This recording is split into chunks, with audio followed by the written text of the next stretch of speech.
Kia ora, ko dia ho, hara mai, welcome to Homemade Let's Cook. Today we are making one of my favourite cakes.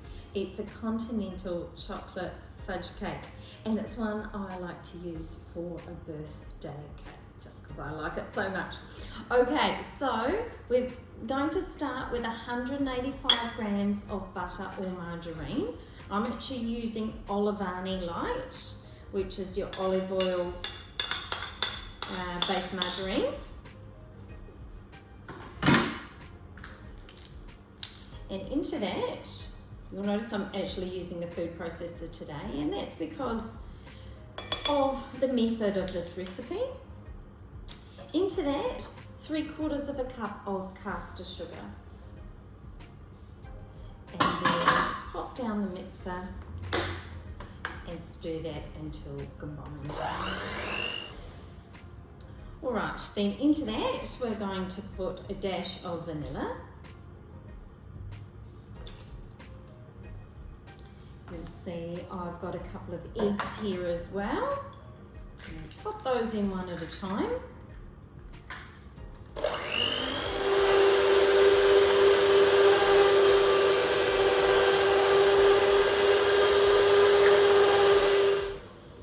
Okay, an interesting little process for the next step. We've got 2/3 cup of cocoa, and into that we're adding 1/2 cup of boiling water. I'm going to stir to combine.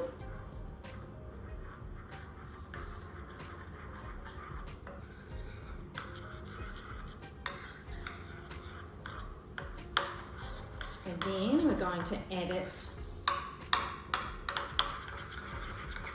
to our egg mixture. So just pour that in one go.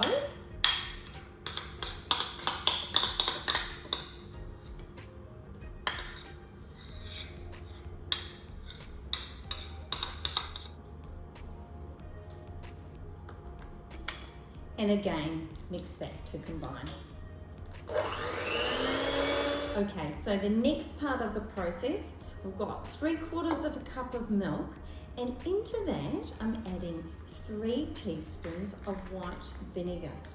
And this sours the milk and adds to that fudgy texture that this recipe gets its name from.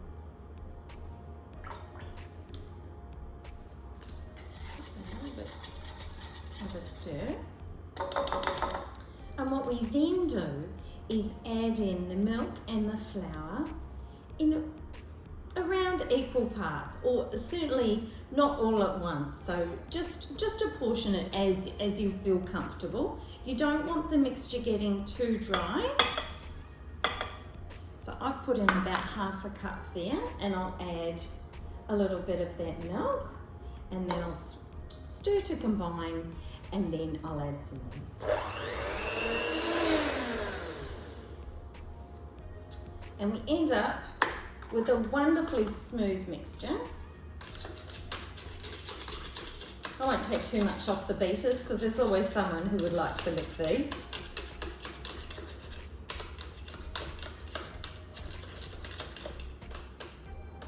And I've got the oven on, of course. It's on moderate. Now, depending on your oven and the size of your pans that you're using will depend on how long they take to cook, but you can at least count on 25 minutes, if not longer. So there's our beautifully smooth mixture there, and you'll see as that comes out into the sandwich pans what that looks like. Now the mixture will fill up a lot of this pan, but you'll see it's deliciously smooth. I've got baking paper down, as well as grease the sides. So in that goes. And you'll know when they're cooked because they do start to crack at the top. So just make sure you put about an even amount of mixture in both. And once you smooth them away at the top, to go in the oven. So we will be sandwiching these together with a chocolate buttercream. And you can, of course, make that in advance. But by no means start icing it until these are cooled down. So there we go, and into the oven. And here they are straight from the oven. Keep them in the pan for around 10 minutes and then turn them out onto the wire racks. And then we'll be back to do the icing. See you soon. So while you're waiting for your cakes to cool, it's time to start preparing your buttercream icing. For that, we're using 1.5 to 2 cups of icing sugar, about 100 grams of butter or margarine. I'm using the Olivani again that I used in the cake. We're going to add 2 tablespoons of cocoa, and of course you could add more if it's not chocolatey enough for you. We're going to add a touch of milk, not too much, about a dessert spoon to a tablespoon, and then we're going to add little bits of hot water at a time. And that's just to get it going. And as you'll know, with any kind of icing, the moment you add too much water is the moment you have to try and find more icing sugar, and it's easier to go the other way around. The other thing with buttercream is that it does mix to get, you think you haven't got enough water, and then you keep on mixing and it keeps on incorporating, and you actually find out that you've actually got enough. So just be patient. I can already tell that I've probably got enough here, and yet I've only put in a marginal amount of liquid, and that's because of the margarine, of course. So I want a buttercream that is not too wet and not too dry. And this is looking pretty good, because I like to make a really kind of messy look on the top of our cake, and I like to create peaks on the top, and I think that creates a really nice effect. So you'll see that this has already come together exactly how I want it to. And you'll see it's just like that, so just enough to fall off the spoon. Of course, if it's a little bit too wet, as I say, I could add more icing sugar, but my other option is to just pop it in the fridge as well.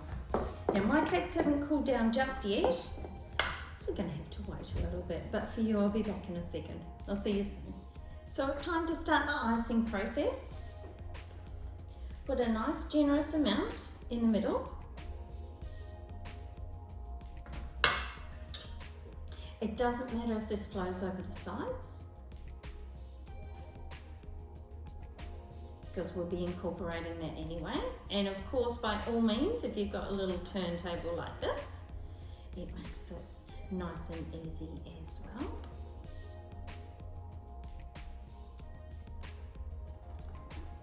It's always hard deciding which layer goes on the bottom. I tend to put the larger layer on the bottom, and then making sure, of course, that it's even.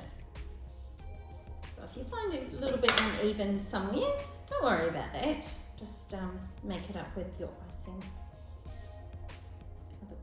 On top, you'll see that that has started to squish out the sides, and that's not a problem at all, because we'll be covering this with the rest of our icing.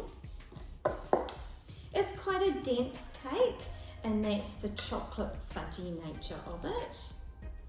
Now you can just be very rough with this, and that's what I'm talking about when I say nice and rough, and we'll put some peaks on it as well. And it doesn't matter if it gets on the turntable either.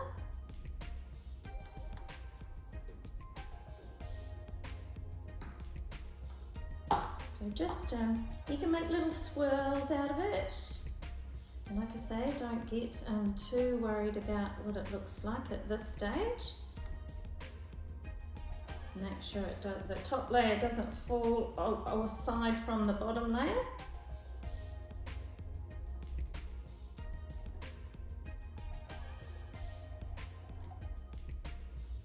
And of course you can make it as thick as you want, the icing layer, but use up what you've got. And this kind of recipe, or this kind of cake, will last for quite a while. Well, I say that, but of course you want to be eating it, so it might not last for that long. But in terms of longevity, it will certainly last for, say, up to 4 to 5 days in the fridge, maybe even longer. And that is, of course, where you want to keep it. I'm just going to put a little bit of extra of what I've got in the pan on here. And as you'll see, I like to just move in little sweeping movements and make little peaks. They're kind of like little waves on the top. And I like to do that around the side as well. And it then means you don't need to worry about having a really smooth finish. This is I think, a really nice look to a cake. And just make those little waves all the way around. And they will firm up a little bit in the fridge in any event. And of course, if this was a birthday cake, you would be adding your candles as well. So there we have it, our Continental chocolate fudge cake. Thanks for joining me. Ka kite.